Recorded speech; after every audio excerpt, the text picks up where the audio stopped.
Putnik na liniji 79 gradskog saobraćajnog preduzeća poprskao je jutros u 6 časova i 35 minuta vozača autobusa suzavcem po licu. Kako je rečeno u sekretarijatu za javni prevoz, putnik je bio revoltiran jer vozač nije hteo da mu stane van autobuskog stajališta. Incident se desio u Dimitrija Tucovića na liniji 79, a vozač je prevezen u urgentni centar. Putnik je hteo da izađe van stanice, a vozač je rekao da ne može to da uradi. Ipak je zaustavio vozilo i otvorio mu vrata. On je, kada je izašao iz autobusa, stao ispred vozila, pretio vozaču rukom, a potom otišao od prozora koji je bio otvoren i poprskao ga suzavcem po licu, rečeno je u sekretarijatu.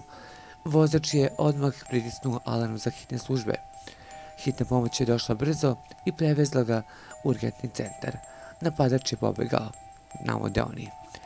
Autobus je odvezen u garažu na čišćenje jer je u njemu još ostalo tragova suzavca, a zamenjen je drugim vozilom.